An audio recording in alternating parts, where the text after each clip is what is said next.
votre fidélité à TPT+, nos rations, mesdames et messieurs, bienvenue à ce 19h30. À la une de cette actualité, le président de la République a présidé ce mercredi 6 mai le Conseil des ministres au Palais du Peuple à Brazzaville. En Centrafrique, les résultats des élections suspendus en raison d'une grève ont indiqué hier mardi plusieurs employés à l'AFP.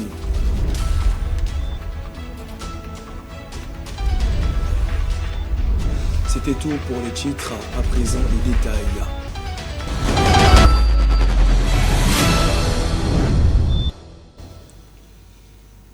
Merci de choisir TPT+, pour vous informer. Comme annoncé au titre, le Conseil des ministres s'est réuni ce mercredi 6 mai 2026 au Palais du Peuple sous la très haute autorité de son Excellence, M. Denis Sassou Nguesso, président de la République, chef de l'État. Suivez. C'est un nouveau jour qui s'est levé le mercredi 6 mai 2026 au Palais du Peuple à l'occasion de la réunion du Conseil des ministres, la première après la présidentielle des 12 et 15 mars dernier. Le premier membre du gouvernement qui a foulé l'historique enceinte est Lydie Pongo, ministre des Affaires sociales et de l'Action humanitaire. Un signe de ponctualité qui renseigne davantage sur son engagement dans ses nouvelles fonctions. S'en sont suivis les autres membres de l'exécutif, anciens comme nouveaux. Au nombre de ces derniers, Steve Simplice Onanga, ministre des Hydrocarbures, un secteur vital pour l'économie nationale. Nous voulons mettre à contribution les Congolais dans l'exploitation d'énergie fossile. L'autre nouveau ministre est celui des Affaires étrangères, de la francophonie et des Congolais de l'étranger, Constant Serge Bunda. La diplomatie, qui est l'un des piliers de l'action publique du président de la République, il compte rendre encore plus audible la voix du Congo dans le concert des nations. La voix du Congo demeure extrêmement audible en termes de diplomatie, comme le prouve sa récente visite d'État auprès de la Fédération de Russie, où la République du Congo a fait l'objet d'une attention très particulière. La voix de la jeunesse dans le nouvel exécutif a toute sa place. Prince Bertrand Bamboula, ministre délégué auprès du ministre de la Culture, des Arts, de l'Industrie touristique et du Patrimoine national, est l'une d'elles. On ne va pas beaucoup parler, je crois que tout a été dit pendant la campagne. Et le peuple nous a fait confiance, je crois que l'heure est au travail. Dans la salle du Conseil des ministres, c'est la grande ambiance.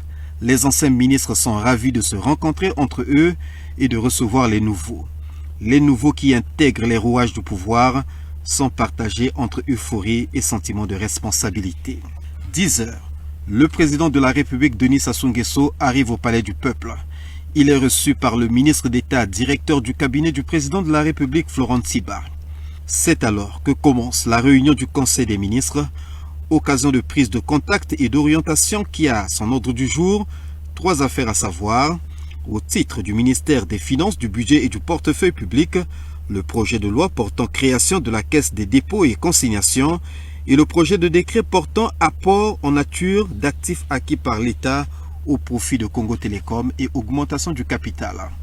Au titre du ministère de l'Économie, du Plan de la Statistique et de la Prospective, la communication relative à l'organisation des assemblées annuelles de la Banque africaine de développement du 25 au 29 mai 2026 à Brazzaville. À Brazzaville, l'automédication, une pratique de plus en plus courante portée par facteurs économiques, l'accessibilité limitée aux structures de santé, la banalisation de certains médicaments. Plus de précisions dans ce reportage de Bonnet Limissier et Welcome Ayonde. Définie comme l'utilisation des médicaments sur prescription d'un professionnel de santé, l'automédication prend de plus en plus d'ampleur à Brazzaville. Souvent aperçue comme une solution rapide et économique, cette pratique cache les risques graves pour la santé. Les conseils que je peux donner, allez-y voir un médecin, allez-y à l'hôpital faire les examens. Parce que toute fièvre n'est pas normale. S'il y a persistance de la fièvre, c'est qu'il y a un problème qui est là. Donc, il faudrait faire un examen. C'est à travers l'examen qui va signifier qu'est-ce que vous allez prendre. Parce qu'on peut aller chez un manamanganga, il va vous donner un produit, mais est-ce que le produit-là va vous guérir? Non. Donc, c'est pas bien de faire l'automédication. Il faut aller voir un médecin. Parce que quand tu pars pour acheter les médicaments là-bas, eux, ils n'ont pas appris à l'école. S'il est là, s'il constate, l'enfant fait la fièvre, de mieux de venir à l'hôpital. La nuit, là, tu peux donner le paracétamol, mais tu ne connais pas, mais viens à l'hôpital le plus proche. Les conséquences de l'automédication sont alarmantes, qui peuvent entraîner des intoxications, des allergies sévères ou aggraver des maladies telles que les maladies chroniques, le gros cœur et bien d'autres. Si l'automédication semble répondre à un besoin immédiat, elle constitue une menace silencieuse pour la santé publique. Seul un recours responsable aux soins médicaux et une sensibilisation accrue peuvent réduire ces dangers. Et situé dans le 6e arrondissement à Mongompuku et à quelques encablures de la maison commune de cet arrondissement, le marché de fortune, dit marché terre jaune, est plongé depuis de nombreuses années dans un état insalubre qui inquiète tous les commerçants et les consommateurs. Prince Charlie Chikaya pour ce reportage constant.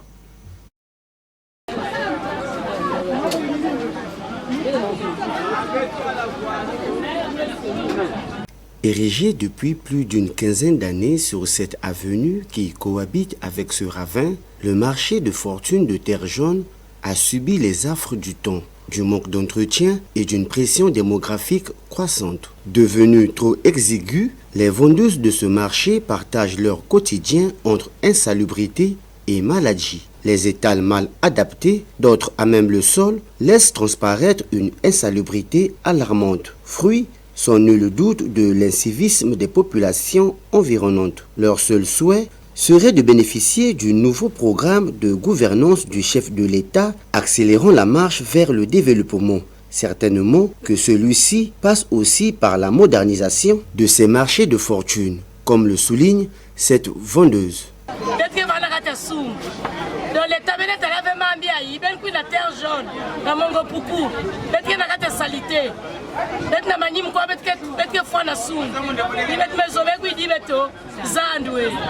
Il sait de rappeler que ce marché de fortune dessert les populations des quartiers périphériques de Mongompuku, Tibala, Louvouechi et Luango. Face à l'engorgement et au manque d'espace pour accueillir de nouveaux commerçants, la nécessité de construire des infrastructures semi-modernes est pressante. Cela permettra non seulement de désengorger le marché central de Njinji, mais aussi de redonner à la ville le lustre qu'elle mérite. La santé économique et sociale du marché de fortune de terre jaune en dépend.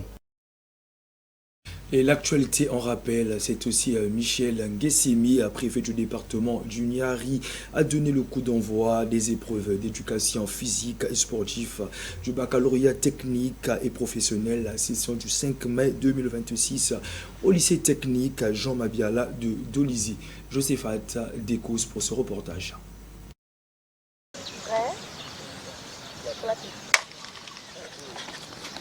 C'est à 8h30 que Micheline Nguessimi, préfet du département du Niari, a donné le top départ des épreuves pratiques d'éducation physique et sportive du baccalauréat technique et professionnel, session du 5 mai 2026 au lycée technique Jean Mabiala de Dolizy, en présence du délégué national, de la directrice départementale de l'enseignement technique et professionnel du Niari, ainsi que de bien d'autres autorités départementales. Micheline Nguessimi a exhorté les candidats au baccalauréat technique et professionnel à plus de concentration afin d'aborder cette épreuve en toute sérénité. Juste un petit mot, c'est vous demander de vous concentrer sur votre épreuve. C'est une épreuve comme toute autre épreuve d'un examen d'État. Et donc, c'est pour vous dire que c'est parti déjà. L'année scolaire tend vers sa fin. Et donc le temps n'est plus aux réseaux sociaux, le temps n'est plus au téléphone, le temps n'est plus pour les filles aux séries de novelas. Le temps est maintenant de se concentrer parce que c'est parti déjà. Là, c'est les portes de l'université qui sont ouvertes pour vous. Et donc, concentrez-vous. N'ayez pas peur, ne stressez pas. Faites comme vous avez l'habitude de faire, comme vous avez vu aussi les premiers élèves qui sont passés ici faire, qui se sont retrouvés aujourd'hui à l'université. Au total, 300 candidats en lice répartis dans 2 centres à Dolisie affrontent ces épreuves sur un enchaînement composé de 4 épreuves combinées, la course de vitesse sur 50 mètres, le slalom avec ballon de football, le triple saut et la gymnastique. Abordé après la démonstration de l'enchaînement, Vincent Bakissi, premier élève à ouvrir le bal sur toutes ces disciplines, nous dit ce qui suit. C'était pas trop facile, mais j'ai pu quand même réussir à courir. Et là, vraiment, je suis un peu essoufflé. À cause du saut en longueur qui m'a pris beaucoup d'énergie. Il y a eu la première chose, la course de vitesse. Il fallait au moins courir pendant 50 mètres. Et après arriver au slalom, il fallait slalomer entre les panneaux avec le ballon et tirer. J'ai pu marquer les 2 paniers, les 2 plus tôt.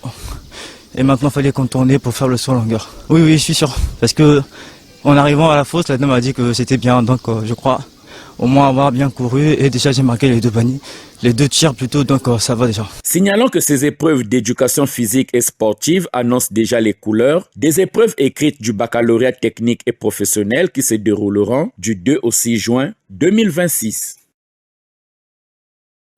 Dans le même sillage, les épreuves du baccalauréat technique et professionnel de l'éducation physique et sportive, EPS en sigle, ont été lancées hier mardi sur toute l'étendue du territoire national. Ils sont au total 16 352 candidats qui y prennent part, repartis dans 68 centres dans tout le pays, soit 22 à Pointe-Noire. Suivez ce reportage de Prince Charlie Chikaya à l'école Saint-Jean-Baptiste. 16 352 candidats inscrits contre 16 380 initialement prévus, dont 28 dossiers écartés pour faux diplômes. Le lancement des épreuves pratiques de l'éducation physique et sportive du baccalauréat technique et professionnel a eu lieu ce mardi 5 mai 2026 sur l'ensemble du territoire national. Les candidats sont évalués dans plusieurs disciplines, notamment la gymnastique, le triple saut, le slalom avec ballon de football et les épreuves de vitesse. Dans les 68 centres, dont les 22 de la ville Océane, les centres Zoko 1 et 2 où nous nous sommes rendus, aucun incident majeur n'a été enregistré. En dehors des absences, comme nous l'a confié le chef de centre de l'école Jean-Baptiste Zoko 1, où ont été inscrits 320 candidats et 321 pour Zoko 2. C'est M. Roger Pierre Ikunga, chef de centre de l'école primaire Saint-Jean-Baptiste de Nzoko. L'examen que nous ferons réellement le point pour savoir sur les 34, est-ce qu'il y a certains qui sont arrivés ou ne sont pas définitivement arrivés et ils seront déclarés définitivement absents. C'est surtout ça. Et ce que je venais de vous dire tout à l'heure concernant le souci de ce que certaines personnes ne viennent pas. Certains candidats, les G2 notamment, que nous avons programmé faire passer aujourd'hui. C'est ça le souci. Il s'est de signaler que sur les 320 inscrits du centre Zoko 1, à l'heure où nous effectuons ce reportage, l'on a pu enregistrer 100 présents pour 34 absents. Du côté des candidats, l'optimiste est au rendez-vous. Rien à voir avec ce qui précède dans les rues de Brazzaville. Un danger quotidien et souvent invisible guette les passants. Les caniveaux à ciel ouvert, ces fossés de drainage essentiels pour l'évacuation des eaux de pluie se transforment en pièges mortels lorsqu'ils sont mal entretenus. Ce reportage constat est de Bonel Missier et Eli Eliumsa.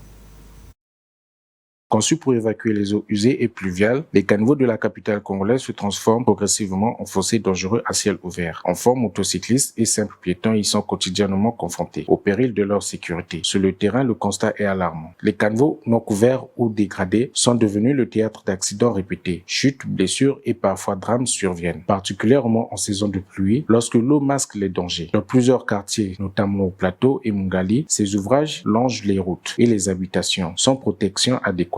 Pensés à l'origine comme des infrastructures d'assainissement, ils apparaissent aujourd'hui comme de véritables barrières, mais des pièges qui mettent en péril la vie des milliers de Congolais. Dans les grandes villes, dans les zones urbaines, selon les normes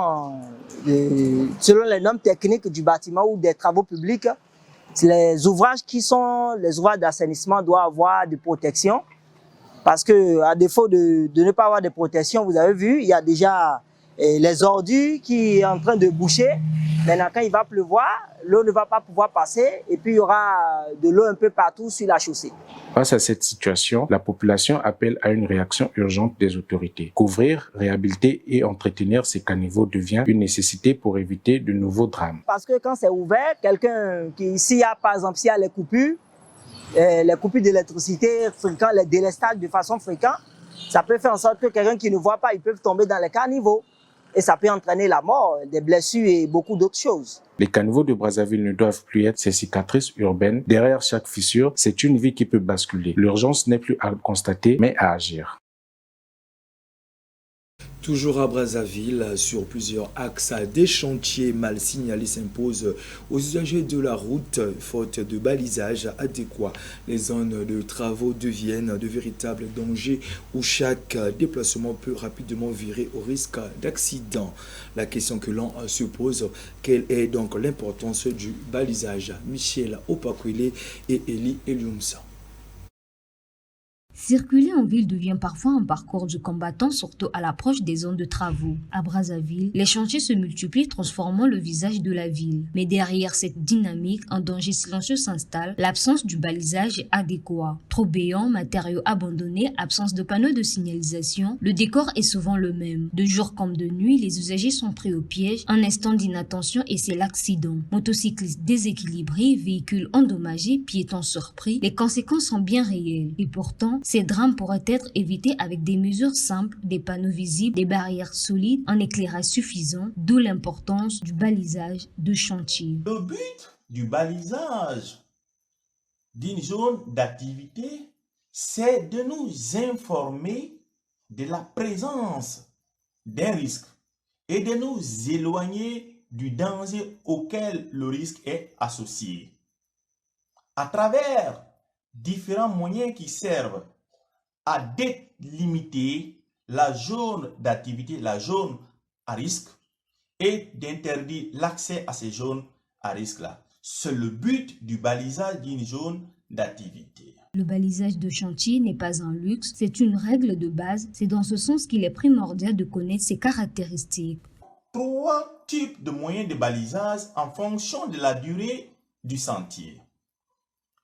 Premier, pour les sentiers de courte durée, sans interruption du sentier, les moyens de balisage recommandés sont les rubans de signalisation qu'on appelle rubalises ou les cônes de sentier. Lorsque la durée est comprise entre 1 heure à 8 heures sans interruption, sans pause, il est recommandé d'utiliser les rubalises qu'on appelle les rubans de signalisation ou des cônes de sentier. C'était le premier moyen. Pour les sentiers de courte durée, avec interruption cette fois-ci, les moyens de balisage recommandés sont les barrières rigides ou les polettes et les scénettes sont recommandés. Par exemple, pour les durées de 1 heure à 8 heures, lorsqu'il y a des pauses au moins d'1 heure, il y a interruption du sentier, il est recommandé d'utiliser ces barrières rigides là ou des scénettes ou des polettes, d'utiliser ça.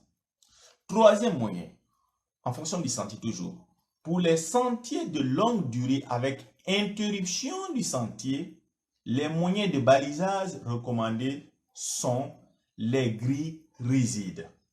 Lorsque la durée d'intervention dans le sentier est supérieure à 1 semaine, 1 mois, 2 mois, 6 mois, les moyens de balisage, c'est les grilles rigides à utiliser. Voici donc les différents moyens de balisage en fonction de la durée d'intervention et de la nature de l'intervention.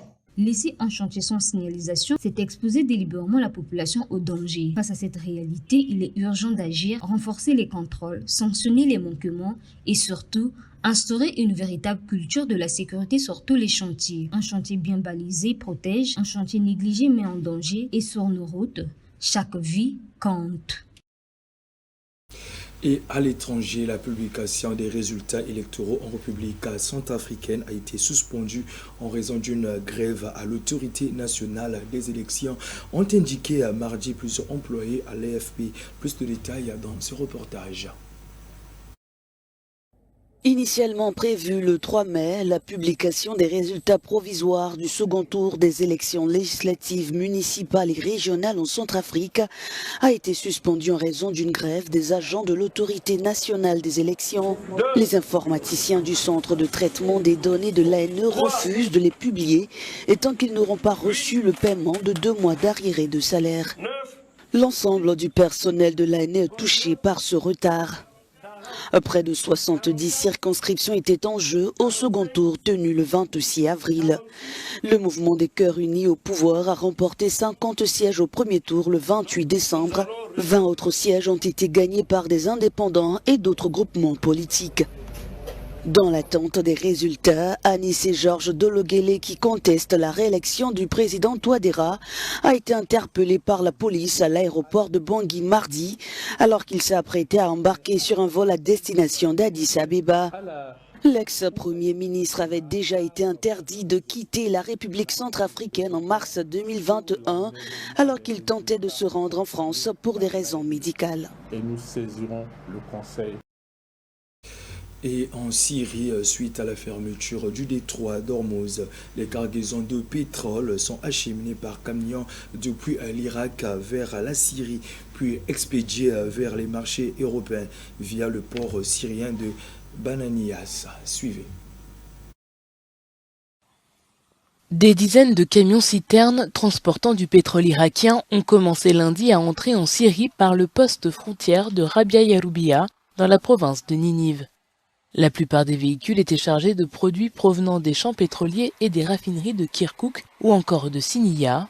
Les autorités syriennes ont indiqué que le ministère irakien du pétrole a fourni gratuitement du gazole aux camions-citernes pour transporter les produits pétroliers vers les ports de Baniyas en Syrie.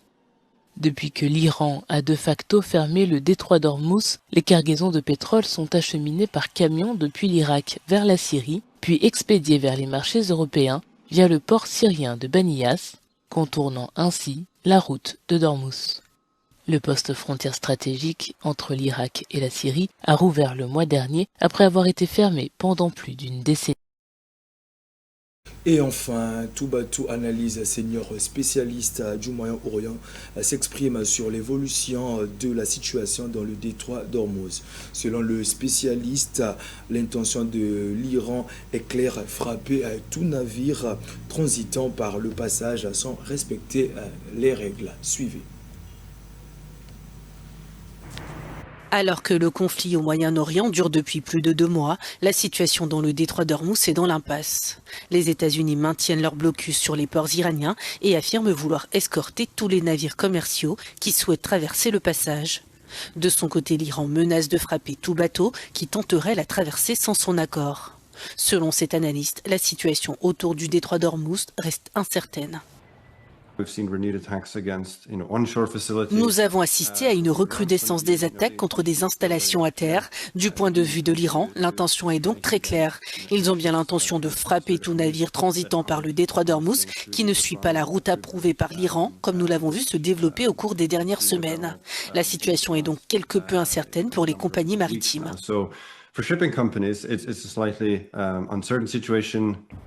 Depuis le 13 avril, les États-Unis ont imposé un blocus naval sur les ports iraniens. Une initiative qui vise à asphyxier l'économie du pays, principalement basée sur l'exportation du pétrole. Cette initiative américaine ne semble pas à elle seule susceptible de rouvrir le détroit d'Ormuz. Cela ne pourra réellement se faire que par un accord entre les États-Unis et l'Iran ou par une reprise du conflit au cours de laquelle les États-Unis réduiraient considérablement la capacité de l'Iran à utiliser des drones et des missiles, ainsi que sa capacité à utiliser des bateaux pour harceler le trafic maritime dans le détroit d'Ormuz. Même si les États-Unis maintiennent que le cessez-le-feu est toujours en vigueur, il semble très fragile. Les deux parties multiplient les menaces et autres tentatives d'intimidation. Aucun nouveau pourparler de paix n'a été annoncé pour l'heure. C'est la fin de ce journal, mais retenez, n'attendez pas, le moment parfait n'arrive jamais. Bonne suite des programmes sur TVT+ sur la chaîne du moment. Au revoir.